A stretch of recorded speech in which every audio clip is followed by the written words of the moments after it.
Hello students. आज की class में हम स्टडी करेंगे फॉसिल्स, टाइप्स एंड फॉसिलाइजेशन, जीवाश्म प्रकार एवं जीवाश्मी भवन। तो सबसे पहले हम यह समझते हैं फॉसिल शब्द कहाँ से आया।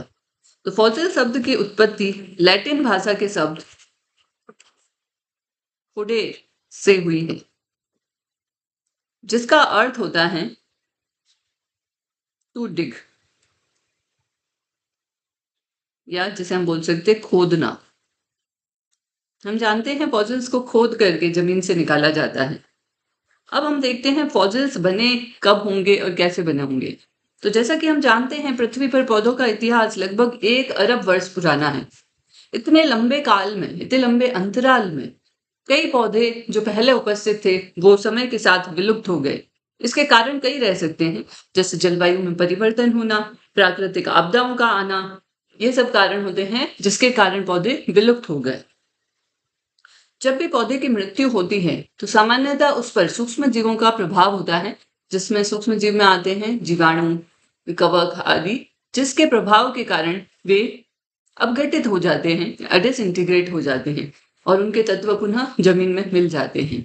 लेकिन यदि ऐसा हो कि किसी कारण से ये जैविक क्रियाएं, जैविक अपघटन की क्रियाएं उन पर नहीं हो पाए तो वह फॉसिल्स में रूपांतरित हो सकते हैं।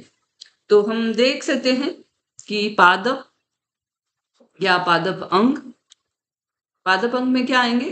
पर्ण है, जड़ है, तना है। ये यदि अवसादी परतों के बीच में, अवसादी परतों के बीच में दब जाए और इन पर जैविक अपघटन की क्रियाएं नहीं हो पाए तो समय के साथ यह फॉसिल या जीवाश्म में परिवर्तित हो जाते हैं। जीवाश्म की स्टडी को हम पैलिएंटोलॉजी कहते हैं। पैलिएंटोलॉजी, या हम हिंदी में लिख सकते हैं जीवाश्मिकी। यदि हम प्लांट फॉसिल्स की स्टडी करें स्पेसिफिकली,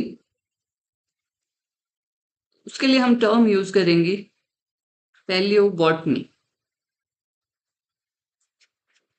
तो पैलियोबॉटनी क्या है स्टूडेंट्स? वनस्पति विज्ञान की वह शाखा जिसके अंतर्गत पादप जीवाश्म या प्लांट फॉसिल्स को स्टडी किया जाता है, पैलिएंटोबॉटनी कहलाती है। तो अब हम देखेंगे जीवाश्म को यदि हमें परिभाषित करना हो, फॉसिल या जीवाश्म, इसे परिभाषित हम किस प्रकार से कर सकते हैं?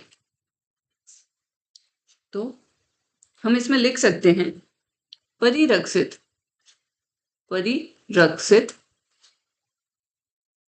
पौधों अथवा उनके अंगों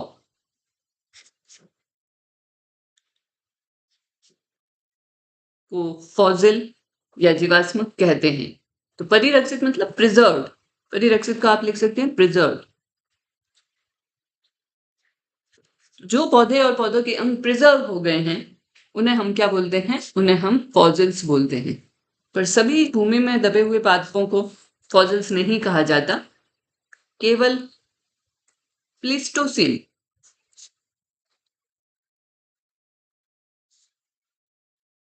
काल से पूर्व के पौधे ही जीवाश्म की श्रेणी में आते हैं। यह आपको ध्यान रखना। तो स्टूडेंट्स, अब हम स्टडी करेंगे जीवाश्मी भवन या फॉसिलाइजेशन। तो जीवाश्मी भवन या फॉसिलाइजेशन क्या होता है? तो यदि आप इसे परिभाषित करना चाहें तो जीवाश्म के बनने की प्रक्रिया, जीवाश्म के बनने की प्रक्रिया जिसे आप प्रोसेस बोलते हैं, फॉसिलाइजेशन या जीवाश्मी भवन कहलाती है। वैज्ञानिकों ने इसके लिए 2 सिद्धांत दिए हैं। पहला सिद्धांत है प्रतिस्थापन सिद्धांत, जिसे आप रिप्लेसमेंट थियरी बोलते हैं।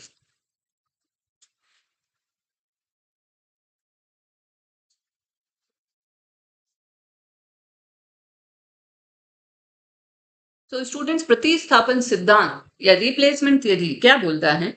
यदि कोई पौधा या पौधे का कोई अंग जमीन में दब गया है, तो इसमें उपस्थित कार्बनिक पदार्थ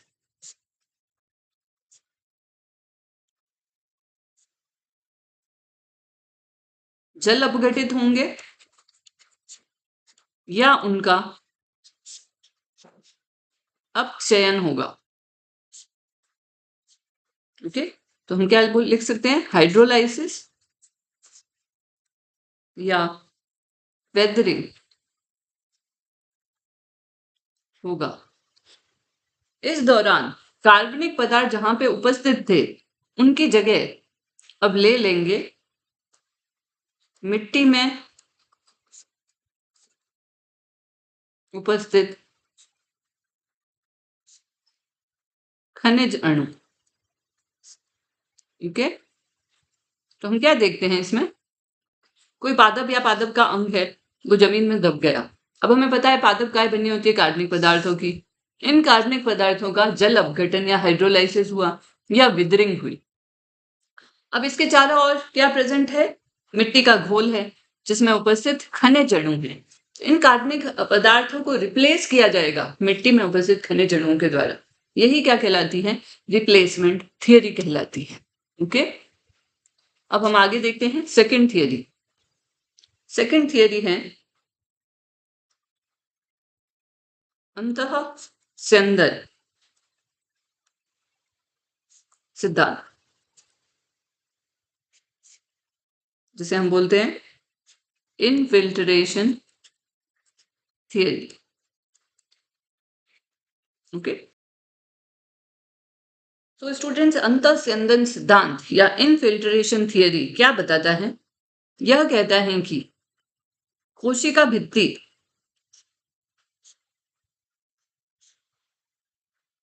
द्वारा खनिज पदार्थों का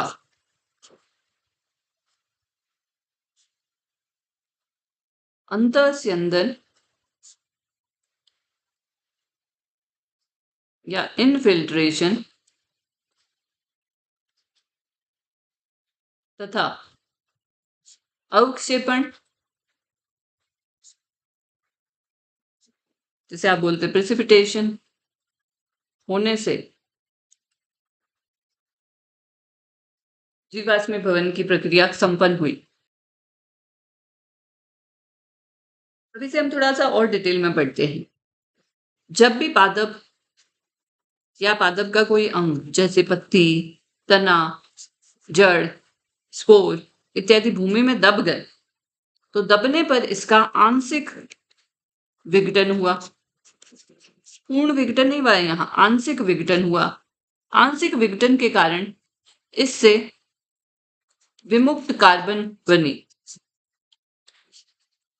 यह कार्बन जमीन में उपस्थित कैल्शियम, मैग्नीशियम,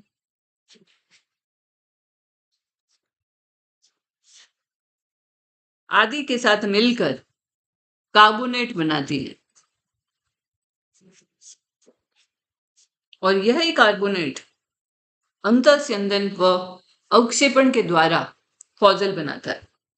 ओके, तो स्टूडेंट्स, अब हम एक बार फिर से रिवाइज करते हैं फॉसिलाइजेशन क्या होता है। तो जीवाश्म या फॉसिल के बनने की प्रक्रिया जीवाश्मीभवन कहलाती है। इसके लिए आपको दो सिद्धांत बताए मैंने, प्रतिस्थापन सिद्धांत जिसे रिप्लेसमेंट थियरी कहते हैं। यह थियरी क्या कहता है? पौधा या पौधे का अंग जमीन में दब गया, उसमें उपस्थित कार्बनिक पदार्थ का जल अपघटन व अपक्षयन हुआ। इस प्रोसेस के दौरान ही जो मिट्टी में उपस्थित खनिज के अणु थे, उन्होंने उस कार्बनिक पदार्थ की जगह ले ली या उसे रिप्लेस कर दिया। तो इस प्रकार से जीवाश्मीभवन की प्रक्रिया प्रतिस्थापन सिद्धांत के द्वारा पूर्ण हुई। सेकंड जो थियरी दी जाती है वह है अंतःस्यंदन सिद्धांत या इनफिल्ट्रेशन थियरी।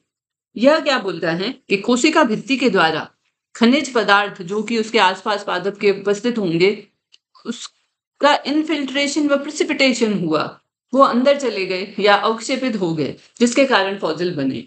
तो इसमें भी हम देखते हैं पादप अंग जमीन में दब गया, उसका आंशिक विघटन हुआ और आंशिक विघटन के दौरान कार्बन रिलीज हुई। ये रिलीज हुई कार्बन भूमि में उपस्थित कैल्शियम व मैग्नीशियम के साथ रिएक्ट करती है और कार्बोनेट्स बनाती है और इन्हीं कार्बोनेट्स को कोशिका भित्ति के द्वारा ग्रहण कर लिया जाता है, अंतःस्यंदित कर लिया जाता है और या ये कार्बनिक पदार्थ प्रिसिपिटेट हो जाते हैं उस पर्टिकुलर प्लांट या प्लांट पार्ट के चारों ओर। इस प्रकार से जीवाश्मी भवन की प्रक्रिया संपन्न होती है। स्टूडेंट्स, अब हम पढ़ेंगे कि जीवाश्मी भवन की प्रक्रिया को कौन कौन से कारक प्रभावित करते हैं। तो आप हेडिंग डालेंगे जीवाश्मी भवन को प्रभावित करने वाले कारक या फैक्टर्स जो फॉसिलाइजेशन प्रोसेस को अफेक्ट करते हैं। इसमें फर्स्ट फैक्टर आप देखेंगे, फर्स्ट फैक्टर है पौधे की प्रकृति। पौधा किस प्रकार का है, इस प्रकृति के अंतर्गत आता है पौधे की मोटाई कितनी है। तो जो ज्यादा मोटा होगा उसके प्रिजर्व होने की चांसेस उतनी ही ज्यादा है। या हम देख सकते हैं कठोरता या कोमलता। तो जो हमें फॉसिल्स मिले हैं उसके आधार पे हम कह सकते हैं कि कठोर पादप या पादप अंग होगा उसका फॉसिलाइजेशन कोमल के कंपैरिजन में आसान होता है। तो यदि पादप में कठोरता है तो उसका फॉसिलाइजेशन होने के चांसेस ज्यादा है। दूसरा जो फैक्टर प्रभावित करता है वह है पौधे के अवसादी चट्टानों में दबने की तीव्रता। इससे हमारा तात्पर्य क्या है, कितना जल्दी पादप या पादप का कोई अंग अवसादी चट्टानों में दबता है। यदि वह तीव्रता से जल्दी दब जाएगा उस कंडीशन पर उसमें जीवाणु या कवक की अपघटन की प्रक्रिया नहीं हो पाएगी। अतः यदि वह जल्दी दब गया तो अपघटन नहीं तो उसके फॉसिल में बनने की चांसेस ज्यादा है। ये इसके अपोजिट कंडीशन है, यदि अवसादी चट्टानों में वह धीरे धीरे दब रहा है तो उसे सूक्ष्म जीव जैसे कवक या जीवाणुओं के द्वारा अपघटित कर दिया जाएगा, तो उसका जीवाश्मी भवन पॉसिबल नहीं हो पाएगा। थर्ड इंपॉर्टेंट फैक्टर जो इस प्रक्रिया को प्रभावित करता है वह है पौधों के दबने के पश्चात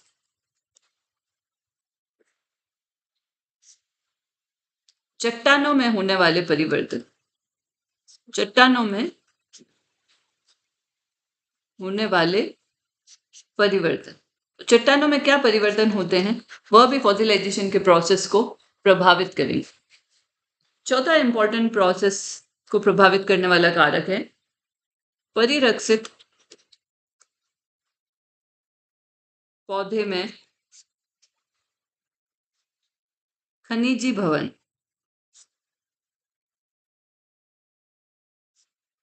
या जिसे हम बोलते हैं मिनरलाइजेशन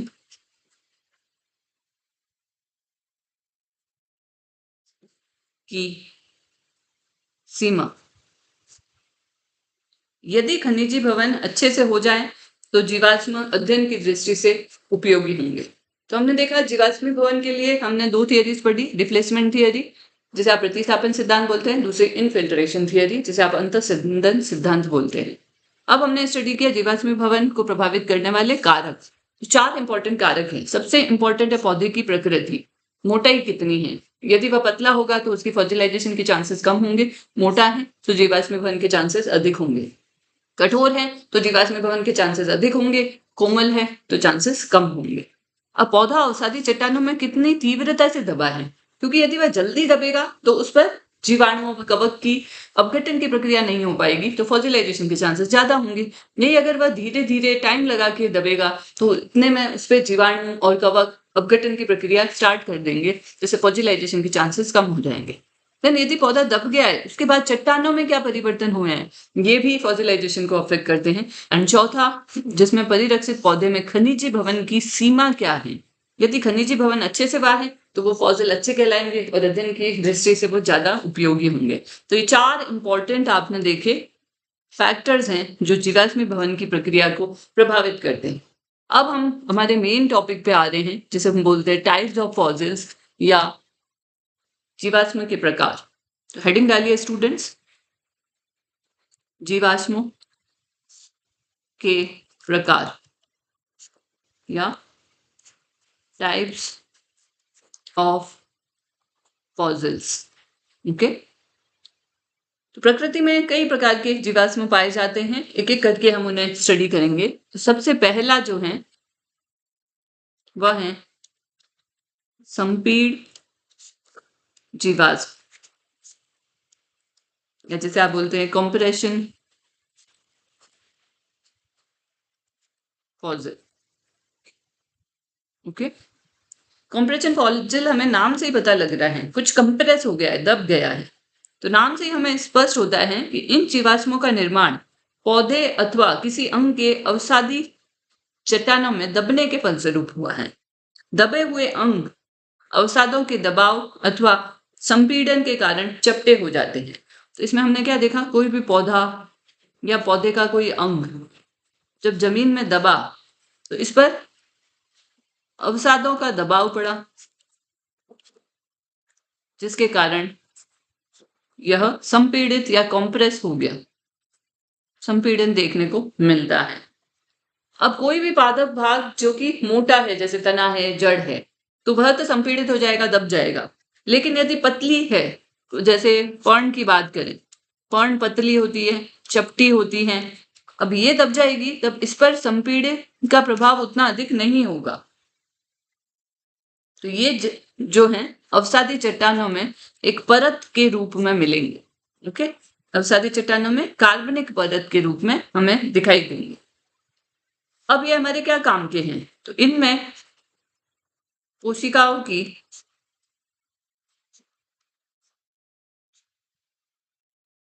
स्ट्रक्चरल डिटेल्स या संरचनात्मक विवरण नहीं होते। इन्हें अब हम किस लिए काम करेंगे, सिर्फ बाह्य आकारिकी अध्ययन के लिए। एक्सटर्नल मॉर्फोलॉजी स्टडी की जा सकती है इनसे, लेकिन यदि हम चाहें कि कोशिकाओं की संरचनात्मक विवरण देखें कि कोशिका किस प्रकार की थी, तो वो इनमें पॉसिबल नहीं हो पाएगा। ओके,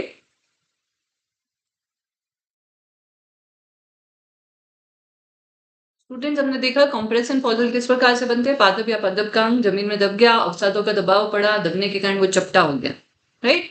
अब इसमें हमने देखा कि बाह्य आकारिकी तो हम पढ़ सकते हैं, लेकिन कोशिकाओं का संरचनात्मक विवरण नहीं मिलता। एग्जाम्पल के तौर पे आप देख सकते हैं लेपिडोडेंड्रॉन का ये कंप्रेशन फॉसिल है या संपीर्ण जीवाश्म है। ये वाला डायग्राम है रियल किस तरीके से फॉसिल मिला, और ये उसका आरेख है, हमने किस तरीके से चित्र के रूप में उसका निरूपण किया। तो ये हमारा बनाया हुआ है डायग्रामेटिक स्केच है, जिसमें हम देख सकते हैं कि इसमें क्या दिखाई दे रहा है, केवल बाह्य आकारिकी का अध्ययन किया जा सकता है। यही यदि कोई पादप पार्ट जैसे पर्ण जैसे चपटा हो इस प्रकार से, तो हम देख सकते हैं पूरा इसका एक्सटर्नल मॉर्फोलॉजी या बाह्य आकारिकी हम पढ़ सकते हैं। तो ये वाला है रियल फॉसिल की फोटो है, और ये उसका डायग्रामेटिक स्केच है कि हमने चट्टान को तोड़ा, जब विपाटित किया, उस दौरान संपीर्ण जीवाश्म किस प्रकार से दिखाई देगा। ओके, अब हम जीवाश्मों के प्रकार में सेकंड प्रकार स्टडी करेंगे जो है अश्मीभूताश्म, या इसे हम बोलते हैं पेट्रीफैक्शन फॉसिल। पहला था कंप्रेशन और ये है पेट्रीफैक्शन। पेट्रीफैक्शन फॉसिल्स को बेस्ट माना जाता है, लेकिन ये रेयर होते हैं, सबसे उपयुक्त प्रकार के हैं किंतु दुर्लभ है। अब सबसे अच्छा इन्हें क्यों माना जाता है, क्योंकि इनके थ्रू हम पादप या पादप अंग की बाह्य व आंतरिक दोनों संरचनाएं स्टडी कर सकते हैं। एक्सटर्नल मॉर्फोलॉजी तो हम देख ही सकते हैं, जैसे संपीड़न में भी देख सकते थे, लेकिन यहाँ पे आप आंतरिक संरचना भी स्टडी कर सकते हैं। इस फॉसिल का यदि हम सेक्शन काटें और फिर माइक्रोस्कोप में देखें, तो आंतरिक संरचनाएं भी स्पष्ट होती हैं, इसीलिए इन्हें बेस्ट माना गया है अध्ययन हेतु। अब ये बनते कैसे हैं?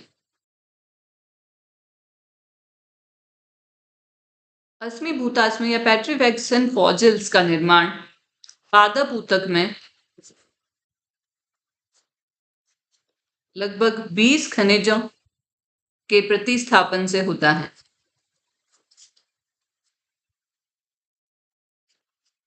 ओके, 20 खनिज जो हैं वो प्रतिस्थापित करते हैं पादप ऊतक को। अब ये 20 खनिज में कौन कौन से हो सकते हैं, उनके कुछ नाम आप यहाँ लिख सकते हैं। कार्बोनेट्स,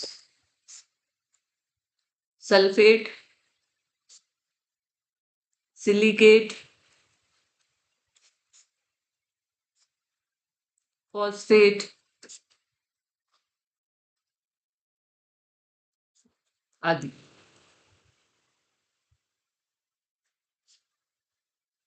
ओके, तो कार्बोनेट, सल्फेट, सिलिकेट, फॉस्फेट आदि लगभग 20 प्रकार के खनिज प्रतिस्थापित करते हैं पादप ऊतक को। इसके अलावा एक और इम्पोर्टेंट फैक्टर वर्क करता है कि जब पादप ऊतक का अपघटन होता है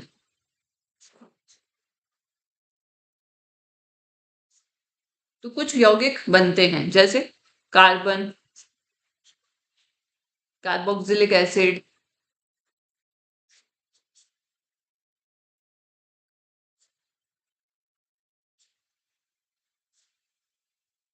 हाइड्रोजन सल्फाइड, ह्यूमिक एसिड।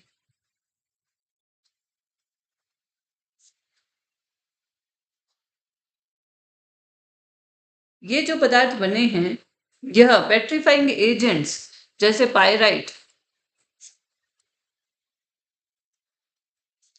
के अवक्षेपण में सहायता देते हैं। तो दो रीजन हो गए, एक तो खनिजों के द्वारा प्रतिस्थापन हो रहा है और दूसरा जो अपघटन के फलस्वरूप बने हैं जैसे carbon, carboxylic acid, hydrogen sulphide, humic acid, ये कुछ पेट्रीफाइंग एजेंट्स होते हैं जैसे पायराइट्स वगैरह, उनको अवक्षेपण में सहायता प्रदान करते हैं। ओके, तो इस प्रकार से पेट्रीफैक्शन फॉसिल्स का निर्माण होता है। अब इसमें एक चीज और आपको यहाँ पे ध्यान रखनी है, वो ये है कि इन फॉसिल्स में कुछ जीवित पादप पदार्थ भी पाए जाते हैं। जीवित पादप पदार्थ में क्या आते हैं, जैसे सेलुलोज, लिग्निन आदि। तो पेट्रीफाइड फॉसिल्स में सेलुलोज, लिग्निन आदि भी आपको देखने को मिलते हैं। इसीलिए हम कहते हैं कि पेट्रीफैक्शन फॉसिल्स स्टडी के लिए या अध्ययन हेतु सबसे उपयुक्त हैं, परंतु ऑफ कोर्स ये दुर्लभ भी हैं। पेट्रीफिकेशन फॉसिल्स के बनने के लिए यह आवश्यक है कि मिनरलाइजेशन या खनिजीकरण के से पूर्व ऊतकों का विघटन नहीं होना चाहिए। अब हम देखते हैं कि भूवैज्ञानिक काल में जो वॉल्केनिक डस्ट थी, जिसे हम बोलते हैं ज्वालामुखीय धूलि, इसमें जो पौधे दब गए तो उन पर माइक्रो ऑर्गेनिज्म या सूक्ष्म जीवों जैसे जीवाणु, कवक आदि की अपघटन की प्रक्रिया संपन्न नहीं हुई, तो वह एक आदर्श वातावरण प्रदान करती है पेट्रीफैक्शन फॉसिल्स के बनने के लिए। ओके, तो ये था पेट्रीफैक्शन फॉसिल। यह चित्र एक भूताश्म या पेट्रीफैक्शन फॉसिल का है। इस चट्टान में आप ये संरचना देख सकते हैं। इसे यदि आप अलग कर लें फिर इसका सेक्शन काटे तो इसकी आंतरिक संरचना भी स्टडी की जा सकती है।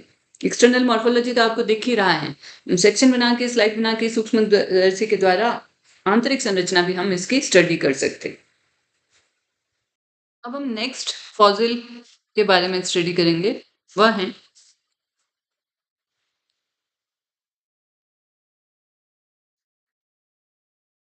परक्टास्म या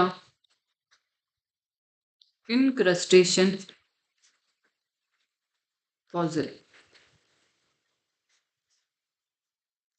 इन फॉसिल्स में क्या होता है, पादप या पादप अंग उसके चारों ओर अवसाद या सेडिमेंट का आवरण बन जाता है।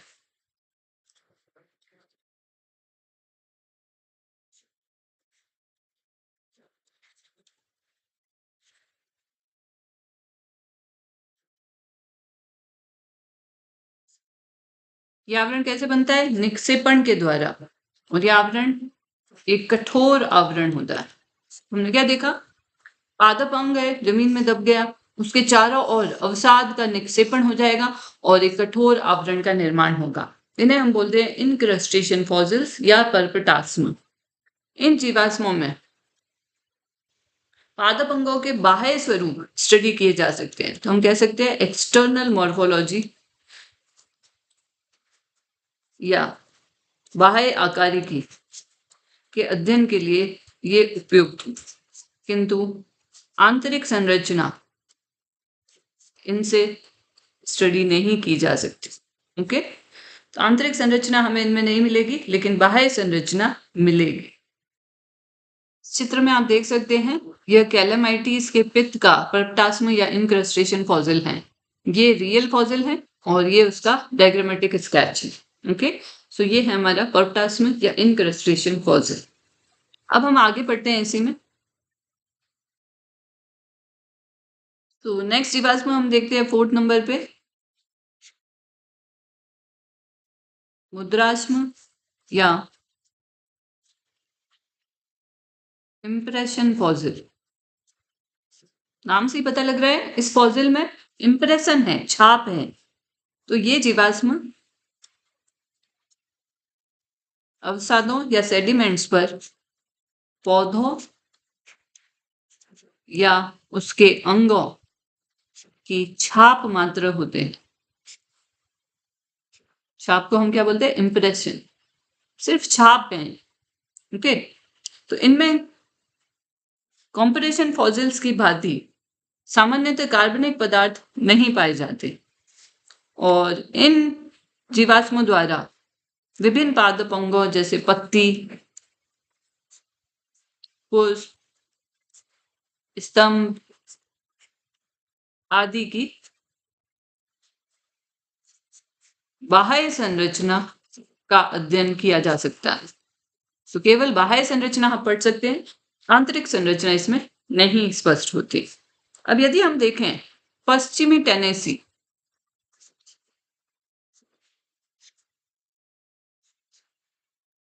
में चिकनी मिट्टी की खानें पाई जाती थी।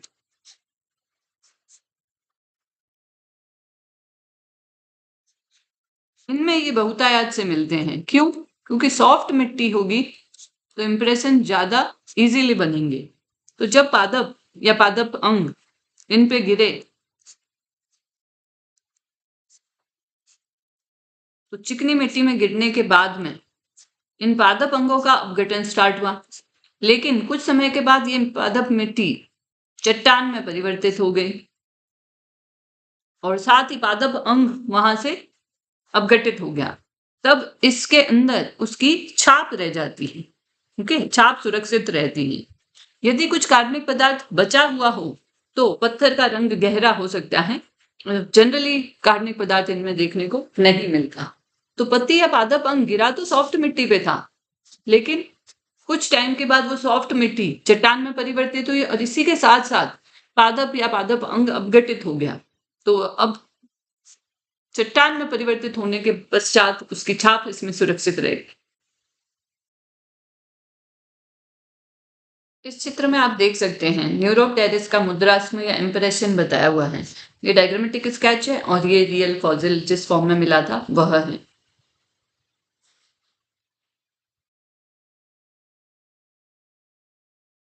मुद्रास्म या इंप्रेशन फॉसिल्स में जैसा कि आप इसमें देख सकते हैं, पत्ती की आकृति,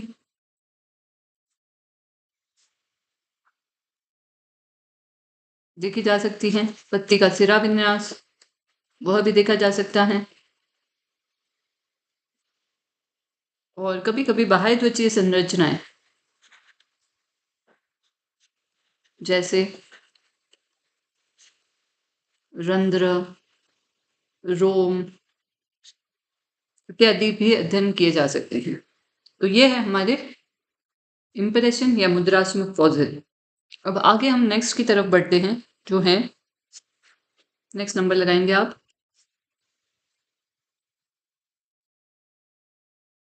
5th नंबर, सहन जीवाश्म और इन्हें मम्मीकृत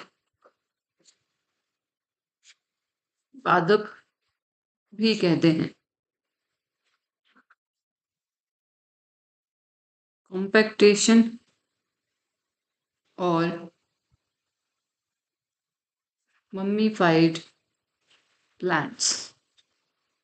ओके, वे जीवाश्म जो पादप अथवा पादप अंगों के परस्पर दाब से बने हैं। कैसे बने हैं ये? पादप या पादप अंगों के परस्पर दाब से, उन्हें हम सहन जीवाश्म या कॉम्पैक्टेशन कहते हैं। इनमें परस्पर पादप अंगों के बीच कोई मध्यवर्ती पदार्थ नहीं पाया जाता। कुछ पादप अंग जैसे लेदरी लीव्स, चर्मिल पत्तियां तथा कठोर फल व बीज मम्मीकृत रूप से परिरक्षित हो जाते हैं। इस प्रकार के जीवाश्म में रासायनिक पदार्थों का अध्ययन किया जा सकता है। तो इनका उपयोग क्या है? रासायनिक पदार्थ का अध्ययन किया जा सकता है। ओके, तथा सूक्ष्मदर्शी द्वारा अध्ययन के लिए सेक्शंस भी काटे जा सकते हैं। सेक्शन काटकर भी अध्ययन किया जा सकता है। ओके, तो ये है कॉम्पैक्टेशन और मम्मीफाइड प्लांट्स। तो डियर स्टूडेंट्स, जैसा कि आप इस इमेज में देख सकते हैं, यह एक मम्मीफाइड फॉसिल का एग्जाम्पल है जो 23 मिलियन ईयर ओल्ड लीफ का है। इसमें आप वेन्स क्लियरली देख सकते हैं। ये वेन्स आपको क्लियरली दिखाई दे रही है, राइट। साथ में इंसेक्ट के द्वारा काटा हुआ आपको पार्ट भी दिखाई दे रहा है, राइट। तो ये एक मम्मीफाइड फॉसिल का एग्जाम्पल है। अब हम इसमें आगे बढ़ते हैं। नेक्स्ट टाइप ऑफ फॉसिल जिसे आप बोल सकते हैं 6 नंबर, कोल बॉल्स।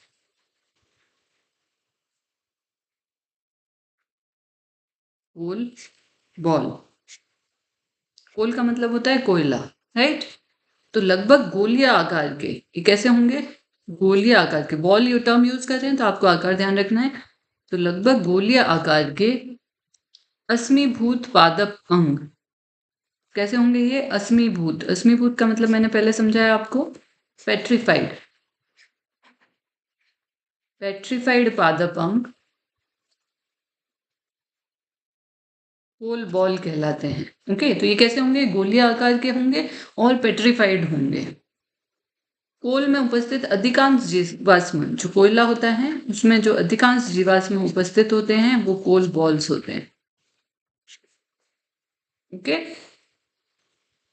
इन जीवाश्मों का निर्माण दबे हुए पादप अंगों के calcium carbonate, magnesium carbonate, iron sulphide आदि के अंतःस्यंदन से होता है। तो इनका निर्माण कैसे हो रहा है? इनफिल्ट्रेशन से हो रहा है।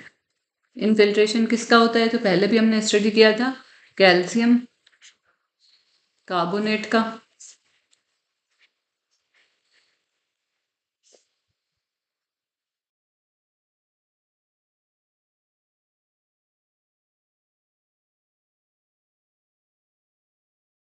मैग्नीशियम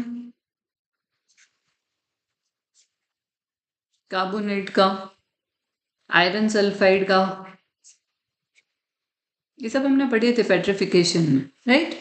इनका जो है इसमें अंतःस्यंदन हो जाता है, ये अंदर की तरफ एंटर हो जाते हैं सेल वॉल के थ्रू और इनका निर्माण होता है। ये पदार्थ इन पादप अंगों को कोल में परिवर्तित होने से रोकते हैं। तो ये जो पदार्थ है इनका क्या काम होता है? ये कोल में परिवर्तित होने से, कोयला बनने से रोकते हैं पादप पदार्थों को।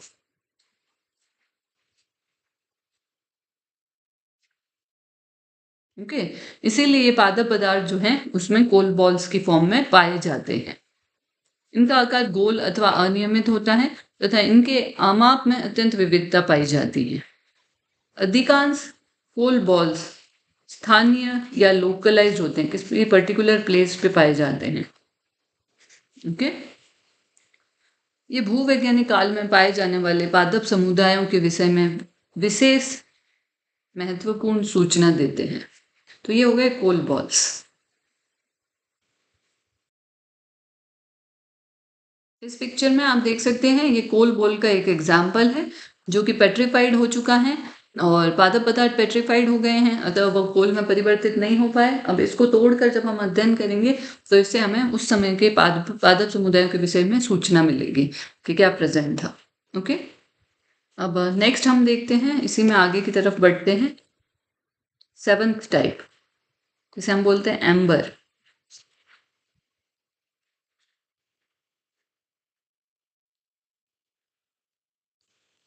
जो शंकुधारी पादप थे पहले, कॉनिफरस ट्रीज,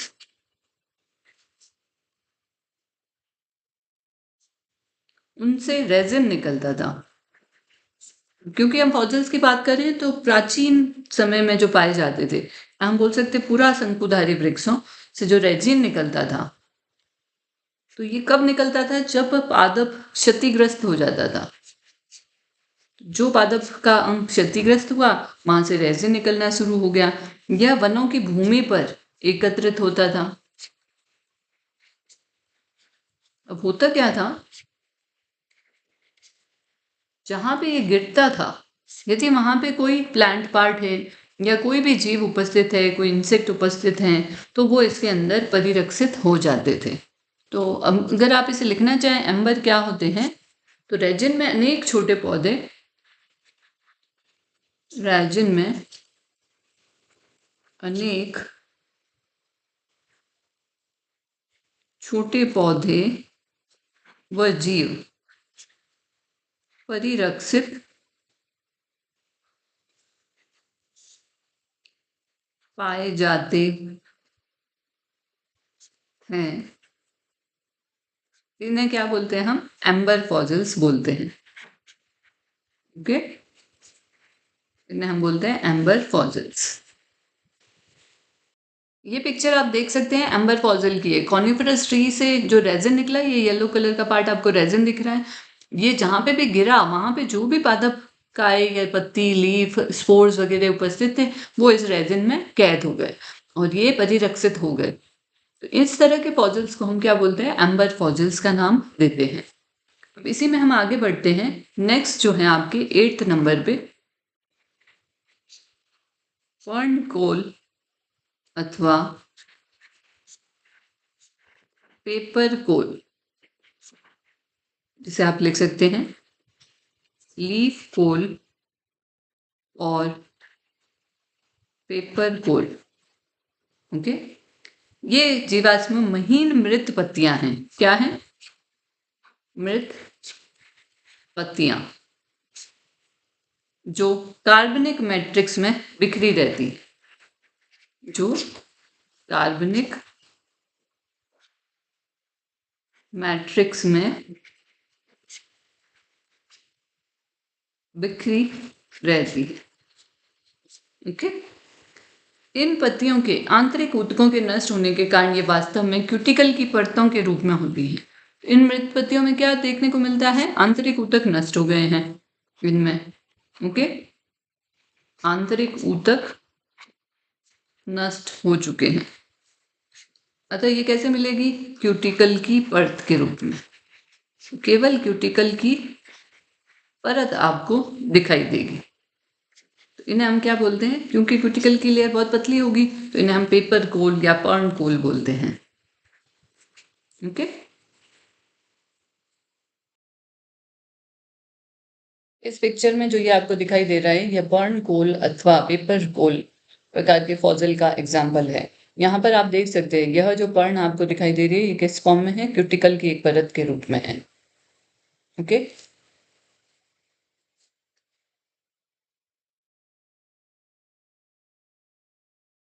अब हम नेक्स्ट फॉसिल पढ़ते हैं, वास्तविक अवशेष।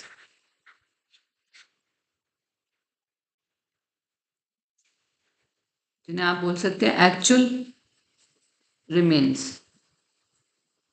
ओके, नाम से ही पता चल रहा है कुछ पादप अंग जैसे बीजाणु की भित्ति,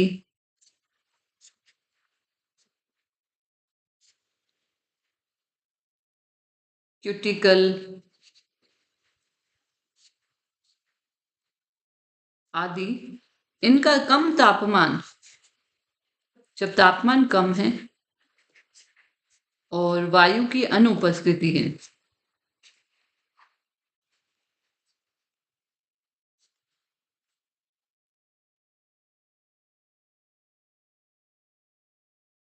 तब इनका विघटन नहीं हो पाता।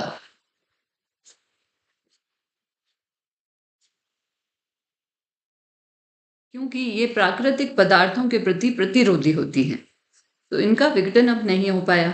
ऐसे पदार्थ अपनी वास्तविक अवस्था में ही परिरक्षित होते हैं। तो ये किस कंडीशन में पाए जाएंगे? जैसे ओरिजिनली थे, तो ये वास्तविक अवस्था में परिरक्षित होंगे, ओरिजिनल कंडीशन में पाए जाएंगे। ओके,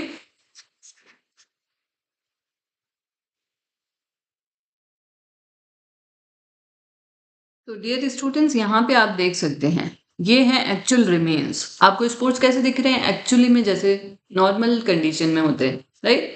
तो ये क्या है? 480 मिलियन ओल्ड स्पोर्स हैं अर्ली लैंड प्लांट्स के, जो हमें ऑस्ट्रेलिया से मिले हैं। तो ये कहलाते हैं एक्चुअल रिमेन फॉसिल्स।